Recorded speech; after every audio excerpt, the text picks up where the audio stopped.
This is Most High Presents Bars at the Bar. It's your girl, Not a Most High, and I'm here with the one and only Weegi Wizers. What's good, beautiful people?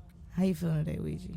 I'm decent. I ain't gonna lie. Life been kicking ass, but I don't got no glass jaw, so we still here. Come on. We still kicking. Say, what drink did we drink today? Actually, Weegi put me onto this drink. Oh, mine's gone. Right.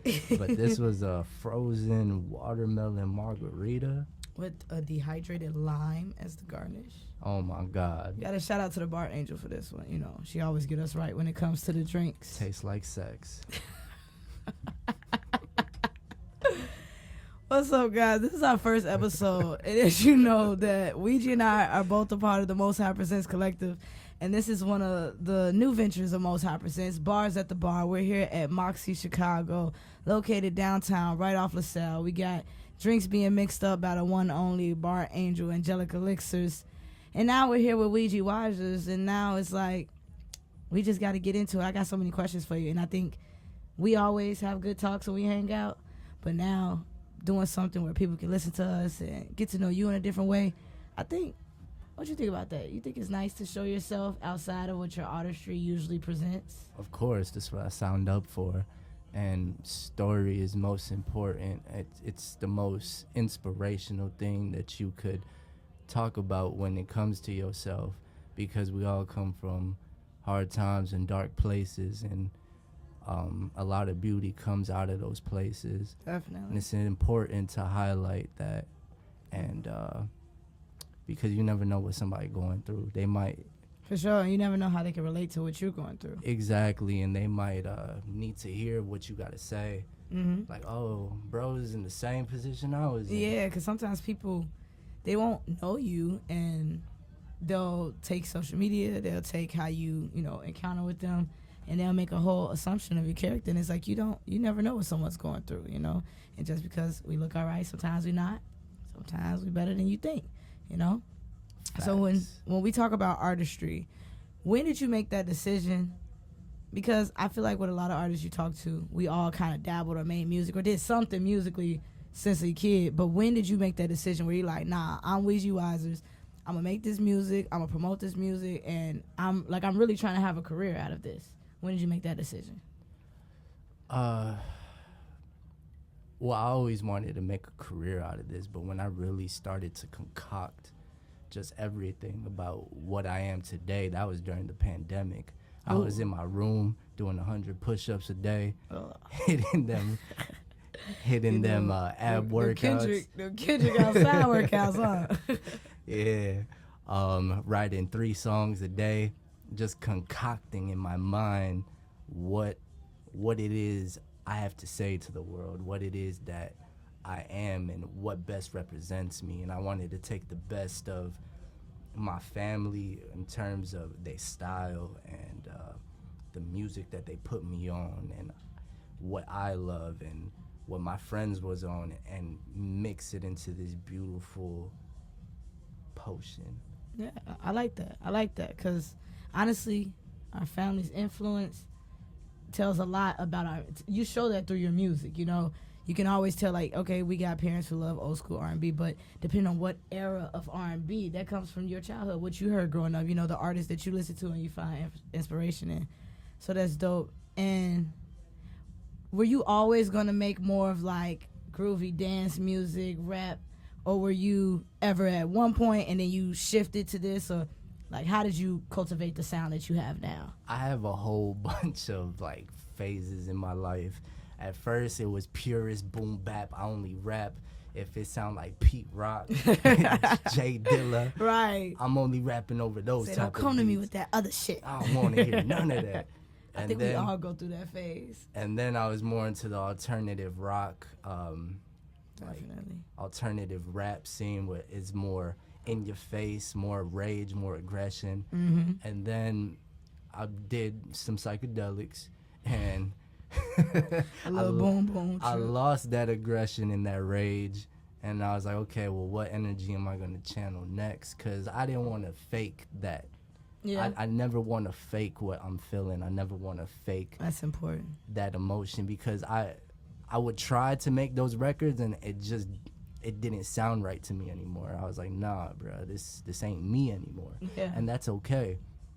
And then I just started expanding my palette after the pandemic, going out to more places, having more of a nightlife. I was a real introvert before the pandemic.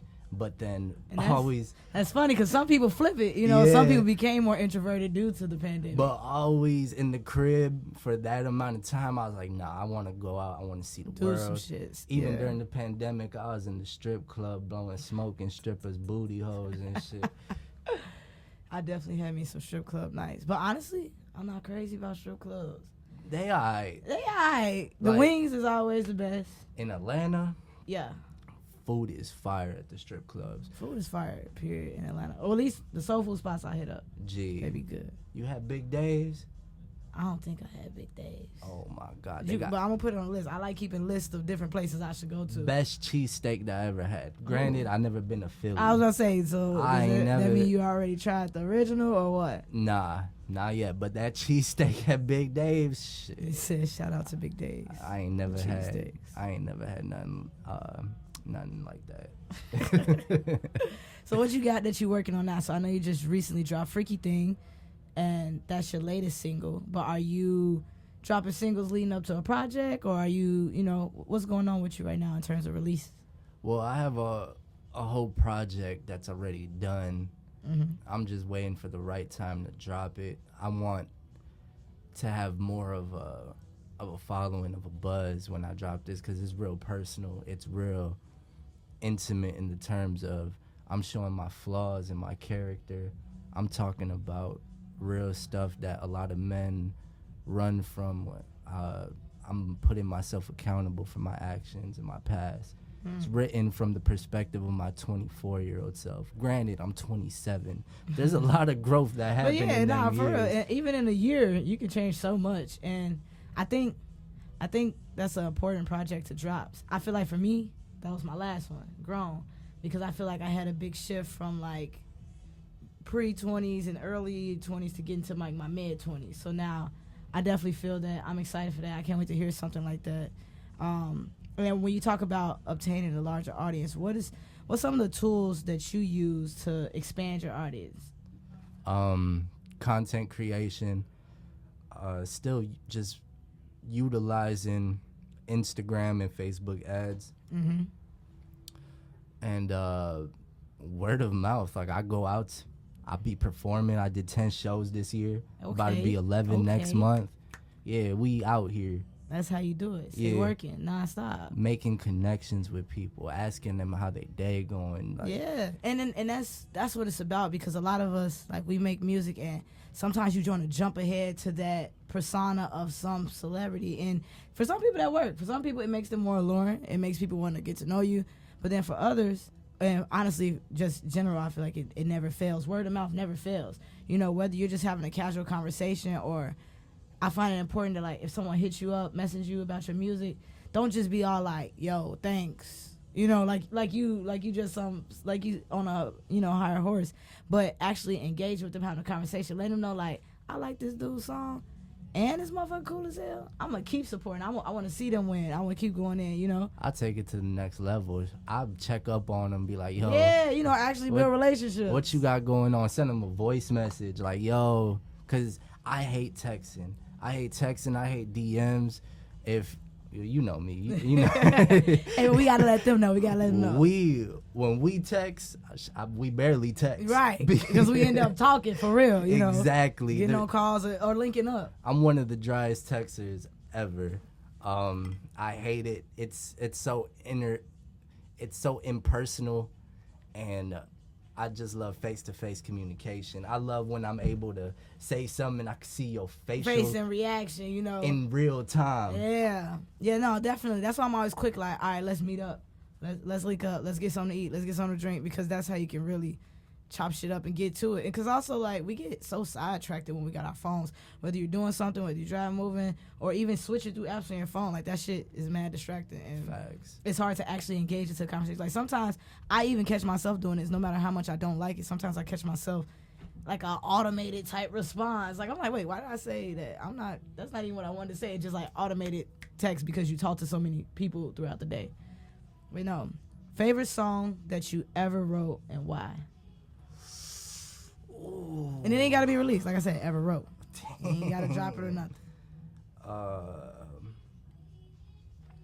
Wrote a song about the passing of my grandmother recently. My condolences to you. Thank you. Yeah, I wrote that in 10 minutes at a bus stop. It's very simple. It's very, like the symbolism in the song, I just enjoyed it. Talking about a cardinal, and a cardinal is it's a positive omen, like in terms of when they say there's a cardinal nearby, that's somebody that you lost that's looking out for you. Right. So yeah, that's probably one of my favorite songs that I wrote. I like that. I think those songs that where we reflect on those that we lost, or just even reflecting on people in our lives, period, they always bring out something different because you're telling a story that truthfully only you know, but you're doing it in a way where you're going to relate to so many people who've lost others that, you know, different relations, different ages, or lost in different ways, you know. And that's what we here on this earth for, is to connect. Yeah. Yeah. But thank you for coming to be a part of the first episode. It was an honor. Yeah. Next up, I think we got, I'm not sure who we got next in the collective. We got somebody coming up next. Somebody. It's a lot of us. It's a lot of us. Somebody go get on this motherfucking mic. But shout out to Moxie Chicago, located right off of LaSalle. We in here. It's a Most dope High spot. Presents. It's a dope ass spot. They Y'all gotta got come Giant down. Connect 4 right here. A They got fireplace. Records and vinyls and record players and shit. Foosball, Mortal Kombat. I beat y'all ass in some Mortal Kombat. Man, look, you about to go? What you got? You got time for another drink? Look, I don't know. I should. I don't know. We'll see. I would say, because if you want to drink and get smacked in some old school Mortal Kombat, we could do that. Does that shit take quarters? Nah, it's free, nigga. Oh, it's free? All this shit free. Oh. Because you're supposed to be drinking. That's what they, you know. Yeah, I'm drinking. I'm drinking for sure. I need another one. Me too. All right, y'all. This is episode 1, Most High Presents Bars at the Bar. Like I said, I'm here with the one and only Weegi motherfucking Wizers. It's not the Most High, and we're signing off. Thank you guys for tuning in. Y'all be blessed. Be safe. Shawty get FOMO when she see I'm riding dolo. Swiping on my story when she see I'm out in Soho. Fresh knitted tee on me, excuse me, this the polo. Finished threads, I could give a fuck about a logo. Fly senorita, love me for my vocals. I ain't write these dope quotes, I still make a loco. Cocoa butter skin, glowing in her kimono. Kiss on the lips, dilating both the